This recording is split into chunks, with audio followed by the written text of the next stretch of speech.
I'm the DT director, so my area of focus is digital technology. I look after the early career development program, so I look after the Aspire program, the intern program, also the CULTIVATE program, which is a female program designed for the female employees of Baker Hughes. And there's a lot that I don't look after.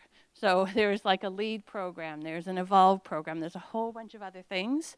And so it's really neat at Baker Hughes is they're really focused and engaged in developing people and giving them opportunities to develop themselves.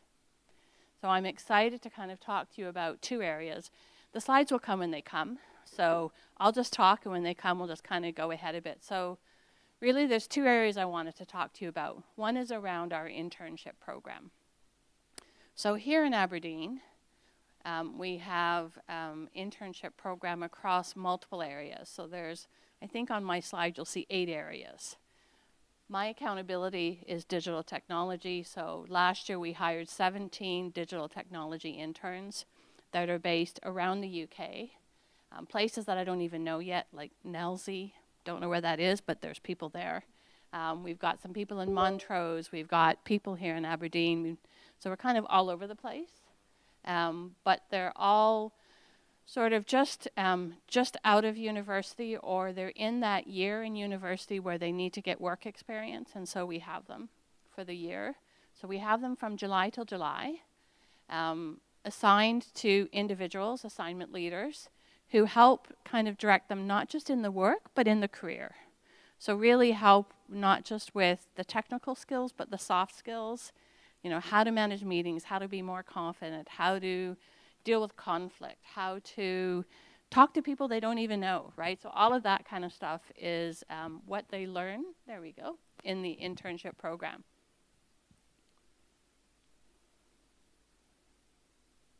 Okay, I'll keep talking. So there is some stuff on the slide that will tell you kind of the qualifications to be joining into the internship program. I'll put in a little slide right now. We're just currently recruiting for this year's internship. So we've got out in Baker Hughes career site a posting where we're looking for 17 interns in the digital technology area. Like I said, based not just in Aberdeen, but potentially supporting the business in Montrose or Nelsey or Newcastle or wherever we are. So that's the internship program. We then have a program called Aspire. Are you all able to hear me okay? I'm kind of talking and then I realize, okay, I'm not really a microphone person. So we have the Aspire program. So the Aspire program, the internship program is just 1 year, right? And the intent in the UK for the internship program is really to bring in individuals that have technical skills and then will come into our workforce potentially permanently if there's an opening and a requirement at a junior technical level and then can develop throughout their career. The Aspire program is intended to be a little bit more focused on leadership. So maybe less around the technical side, but more around being a program manager, a product manager, department manager. And typically what we do, at least in digital technology, is we would have an open posting for the Aspire. In the case of for us, it's only one open posting, so it's not many. So it's just one. And it really, traditionally, it's someone who's been through the internship program.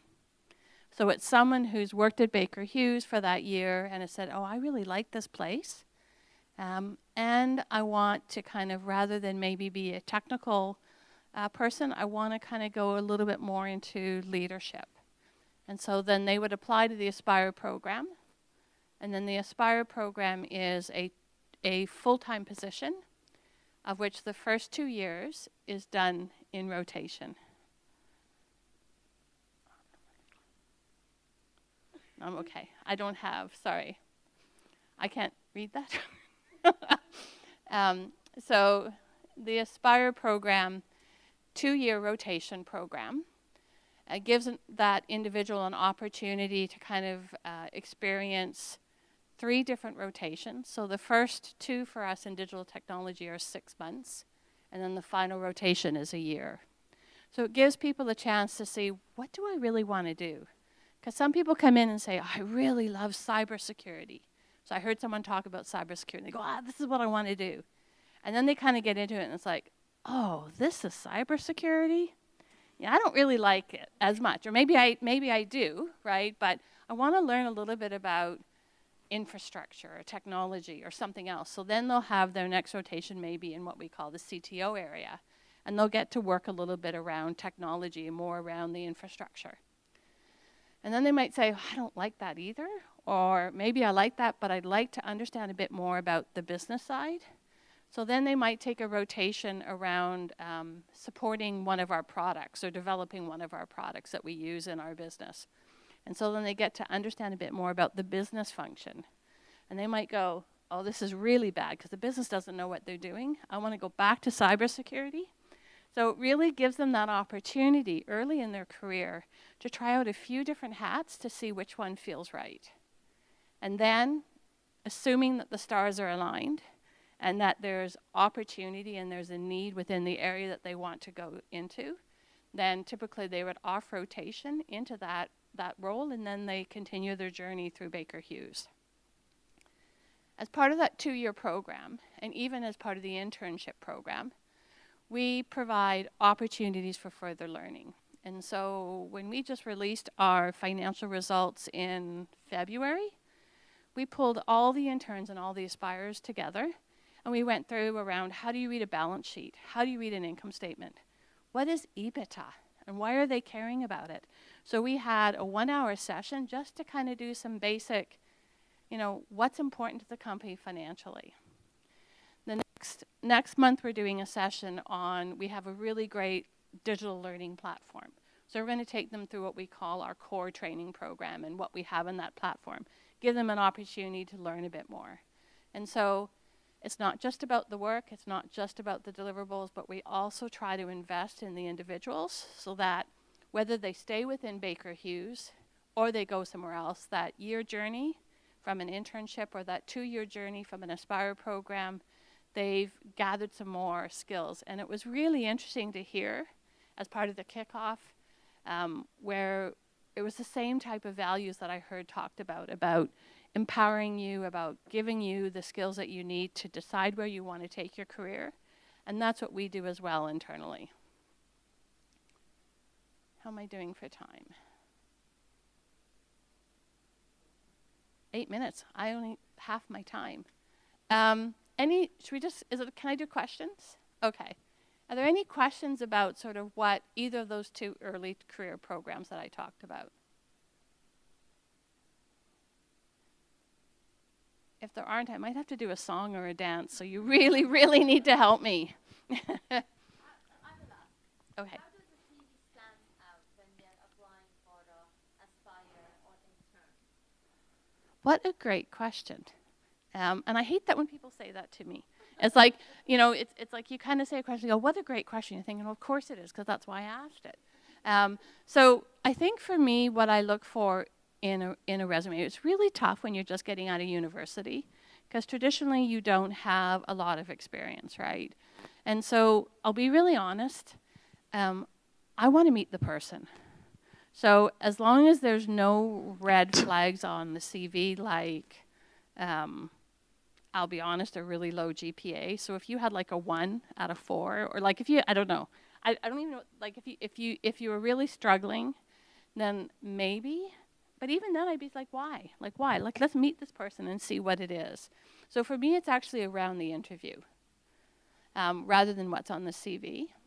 From an Aspire perspective, I think, though, what we're looking for is to see, so the Aspire is kind of that level up, and it's looking for what more have they done, right? So there's not a lot of positions, and you want someone in the Aspire program that is very self-directed, right? So someone who you can see is a go-getter, someone who's doing maybe a little bit more in their life than maybe just focused on the university. And so you're looking for people, what clubs are they in and what have they done? what was the value of what they did in that club, right? And so we're looking to see kind of from the CV that little bit of extra, but what value it brought and what they did. You're welcome. Thank you. That's good. There's a question here. So we have a lot of people coming in as migrants, especially in the Black and ethnic minority background, with extensive experience and from where they're coming from, and some of them are not quite young or as young as the interns that you're regularly used to having. Is that something that will be taken into consideration in a screening process that you have worked across sectors and you have extensive experience, or would that be an indication that you might no longer be teachable, or No, would no, that no, no, work no. against No, you? no, no. Just to have a Yeah. clear picture of those things that you consider in the screening process. So, first of all, no one's ever not teachable. So, my daughter tells me that every day, that she can teach me to be a better mother. So, we're all teachable, right? We can all learn. But the Aspire program and the intern program are really focused on people who've just come out of university. And so, to enter into the intern program, one of the requirements, and hopefully maybe we can share the slides after, but one of the requirements is that you've got to have just kind of come out of university within the last, wish I had the number. Can you take a peek actually, Princess, at the internship slide? Thank you. Anyways, so there are some prerequisites for those two programs that sort of, just for those two programs, you have to have come out of university. But, there's other ways. If you've got to go onto the Baker Hughes career sites, there's always opportunity. I walk around our floor, so I work in the Stonywood office. I go in twice a week. I walk around, and it is very diverse. I see younger people, I see older people, I see females, I see males, I see colors that I haven't even seen before, right? So I mean, like, it's very, very diverse. It's very diverse in how it works as well. So we try to bring around, I mean, I know myself as a leader, I look for diverse personalities as well. So you've got the person that's going to kind of go-getter, right? And you've got to get your go-getters. But you also need the ones that are going to put their head down and do the job, right? And so you look to kind of build a team that's really multifaceted, whether it's from just visual diversity, whether it's from learning diversity, whether it's from how they behave diversity. You had a question. Hi, my name is Michael. Hi, Michael. And I think my question is a follow-up on Rake's question. Is basically asking, so we understand that Aspire is more or less like a leadership program. And there's always a screening process. For most companies, they use like an ATS. So when you submit your CVs and cover letters. And so what are you looking at now? You made mention of you getting to know the person, but that's when the CV or cover letter gets to you. So there's still a process of CVs going through an AI to screen out something. So what are those things? Because it's kind of different from a job or a technical based role or program. This is more or less like focusing on leadership. Yeah. So what would you advise that we put in our CVs or cover letters at that initial stage before it gets to you? Wow. Would I don't know be a good answer? So I do know that we're using AI more and more. I don't know how it's programmed, and I don't know how it kicks people out. But sorry to be honest, right? But I also know that we have some type of pre-interview some type of pre-admission that we do on the internship, where they've got to kind of, I don't know, they do a video or something. I don't know exactly what it is, because I've been a long time since I've been an intern, but there is this process as well. What we've said to our university recruiting team, so we have a team that basically goes out and does recruiting, right? And they manage that whole sort of new intake process.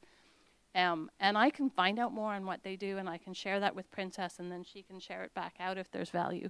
But what we've said to them this year is, we actually don't want you to screen them for us. Like as long as they meet the the 5 or 6 items, then let us talk to them, right? I don't necessarily want to just rely on AI or want to just rely on someone's video, because not everyone's good about doing videos, right? Not everyone likes to talk into something or answer a question that they haven't thought about. But it doesn't mean that they're not going to be a good worker, right? So we've asked from our perspective to kind of have the opportunity to see everyone that's applied so that we can have a chance to get to know them. Not a good answer, I'm sorry.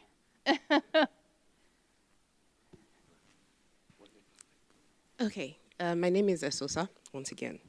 You just mentioned ticking 5 or 6 items. Could you share with us what those 5 or 6 items are so that we know if we possess those 5 or 6 items? That's one. And secondly, the Aspire program, who is it actually, who are you looking for? Are you looking for technology people? Are you looking for business people? What should be in the CV that you would look out for that would say, oh yeah, this person is a good fit for the Aspire program? Those are great. So the first one around what are the 5 things, we're going to get back to you with it.